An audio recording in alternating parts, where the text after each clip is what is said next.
Sweet. So this is the part I'm really, really excited about. This is called Gaussian Splatting. And so this is a new form of technology that allows you to take 3D scans of the world around you, and it turns it into this 3D file that looks phenomenal. And so this is actually in Studio A. We had an entire crew come in and build this physical set, and they shot in it for, what was it, 2 months almost? Mm-hmm. And so the crazy part about this is they tore it all down. They didn't destroy it, but it's going to take another 2 months to build this. And they were actually able to reuse this file to build it again, and we were able to shoot pickups on the video wall. And so what you're seeing here is just a collection of both LiDAR information and 360-degree visual captures, and it turns it into this here. And as you're seeing, it goes back. All those little dots are point clouds, and then this second layer is that point cloud being pretty much stretched to the point where it's a splat. And this is going to be incredibly helpful. This also wasn't possible a year ago. This technology has been evolving for the past 3 years. It started as neural engine radiance fields, which is a completely separate thing that we've moved on from. But all we really care about is how high fidelity the images are here. And this one I scanned about 6 months ago, but it's gotten tremendously better over time. And so we'll show you this next scene here, which is an actual splat on the wall. And Greg can do some lighting adjustments here and get the robot up. And so this is the shot you're seeing here. You see Greg quickly lit it a little bit differently. Blake can actually move the environment behind us up and down, left to right. I can go into this location. Now, if you've been in Boston, you know where this is. This is actually at MIT.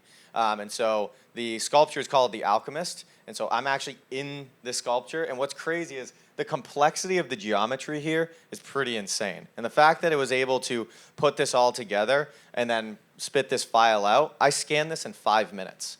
And so generally, a file type like this would take weeks, if not months, to recreate. And then on top of that, you don't actually get the final image here because you're just guessing what the artist was doing, whereas this is actually a scan of this location in space and in time. And so if we continue to scan the world and capture the world around us in this way, in my mind, we can time travel, but that's another conversation. But again, this is incredibly helpful, incredibly effective, because right here, Blake, can we go to the other MIT location? So from this location you're seeing here to this next location, took Blake and I probably about 10 minutes to get to. But Blake was able to hit just one button, and now we're in the exact opposite location. And now he's going to bring us back into this world so that we can see a little bit more of the world. Blake, just show him everything. Go all the way back. I kind of want to show him the weird nature of all this. So you're going to see here, I cut the world in half, which you don't usually do, but I said, why not? Just so you can see this. But it's almost like a memory stuck in time, right? You're seeing this location and the reflections and everything in it all in one location. And like I just said, it only took us 5 seconds to go from one location to the next. So if you think about this, you can go from 5 locations, go scan them all, and then on top of that, this is going to be huge for location scouting. It's not like you can scan these and the only way you can use them is on the wall. No, you can actually use these for pre-production. And so I'll show you what we use to scan these things. These are basically, they call it the portal cam. And so you have 2 lenses on one side, 2 lenses on the other, and a LiDAR on top. The one Greg has is the consumer model. And so it allows you to capture LiDAR data on the front lens here, and then you have 2 side lenses that basically understand where it is in space, and then the front lenses are where all the quality and the magic happens. And so X-Grids did a fantastic job. If you didn't know, 200 years ago in 1825, the first camera was invented. And 200 years later, in 2025, the world's first 3D camera was invented, and that's the portal cam. And so I find it fascinating that in 200 years, we've gone from just capturing a still image of a moment in time to where we are now with capturing entire locations in space and time.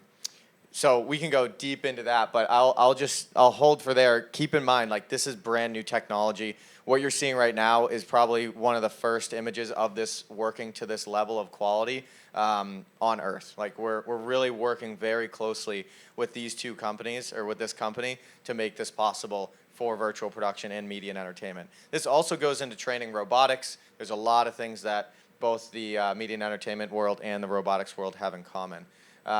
And so the next thing that we want to get to is, imagine this technology, but instead of capturing the real world, we're going to create it from scratch.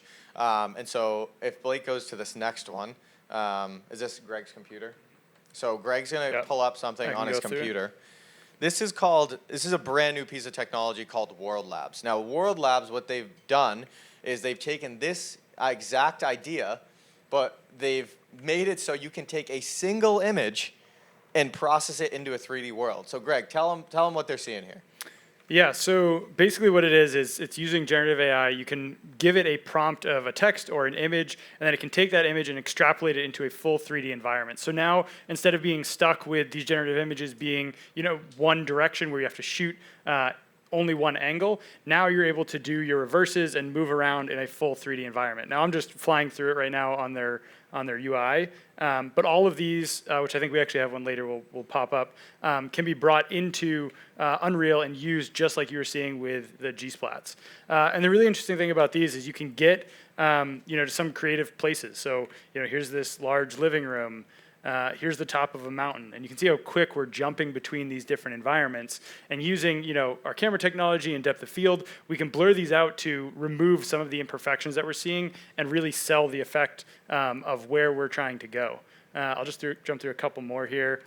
We have this large atrium space, and then getting into like this one where it's more stylized. So thinking like even if you're doing like kid shows or something, this is like, reminds me of like a Blue's Clues where it's a very stylized background, but now we have full 3D environment that we can move around in with our characters.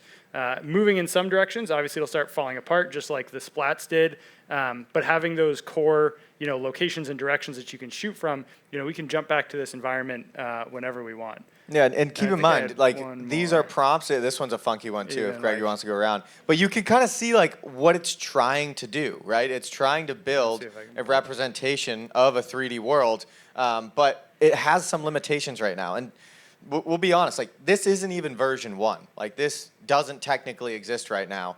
And so we're showing you kind of the early access of what this is. And so Greg's going to quickly pull up a shot here. He's going to line up these cameras.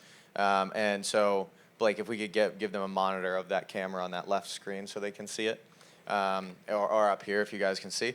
Now, what does it look like to have, a Bourbon X, Portal Cam commercial inside of a funky pencil drawing scene? You don't know where we can end up. But this allows you for that creative flexibility. And Greg, you want to just go through a bunch of them so it shows how it changes, right? Nothing else is changing other than the background here, right? And so, as you can see, that completely changes the look and feel of the commercial that we're filming here. But it just allows for a lot more of just tweaks. This is something that, again, is going to be announced soon. It is currently in private access right now, but will become public in the next couple of months here. But keep this in your mind. And also, these files don't just end on video wall, right? You can use these for green screen. You can bring them into Unreal Engine yourself. You could build video games around these as well. I really want to find a way to take these worlds and then you can pipe them into Fortnite or other video games. And so what you're seeing is like a new creation of the JPEG. When the JPEG or the PNG came out before digital, people didn't know what to do with it. And so then they had to create Photoshop and Lightroom to manipulate all these things. We're in that exact same moment in time, but with 3D files. So this file type that it exports is called a PLY file or a poly file. And that poly file basically allows you to load these files in Blender, Unreal, Houdini, anything that currently takes that file type. But I'll be honest, over the next 2 to 3 years, you're going to see a massive adoption of this technology. And it's already currently being used in films and TV shows quietly. And I really think this is going to change the game for a lot of people. And just to talk about generation really quick, these are made in about 5 minutes. So from having your reference image, putting it in, it trains them in about 5 minutes. So as they understand the training models and how these AIs can start to manipulate these 3D environments, that training time could be longer, which will give us higher fidelity images that we can work with. And they're just going to get faster at processing them, understanding how to actually model these different environments. Sweet. All right. We'll go to this. Do you want to go to the render of this? Do we have that one up, or I can do the other? Yeah, probably show the other one. Yeah, do the. Let me see if I can get to it. So there's this one scene that is kind of like a saloon type environment. So this is something if you were going to shoot like a bourbon type commercial, I'll just put these down here so you can kind of see what we're looking at. And again, this isn't camera track, this isn't real time, but you can quickly see, and then once Greg finds that right height, you want to add the light, just a little bit of warmer tone. We can sit here, and Greg and I can stand and like have a conversation, and right away, this is actually kind of working out really well. Like, you know, you're seeing the reflections. We got a little bit of parallax between the bottles and the glass, and then this is obviously in the background. But this is really just playing on a user interface, right? And so you can imagine the moment that this gets piped in to Unreal Engine and is being rendered real time, we have the capacity to do some really cool things here. And the future of this is starting to be able to relight these. So Yeah. right now they're just creating point clouds. Eventually we'll be able to model meshes off of these and then use that for collision data for animations, as well as pulling in, you know, lighting effects and relighting, you know, where the sun position is and things like that. Yeah. So we're like right in the middle of this right now. So it's really exciting time to be around, because next year we're probably going to come back and this is going to be a closer version to a final use case.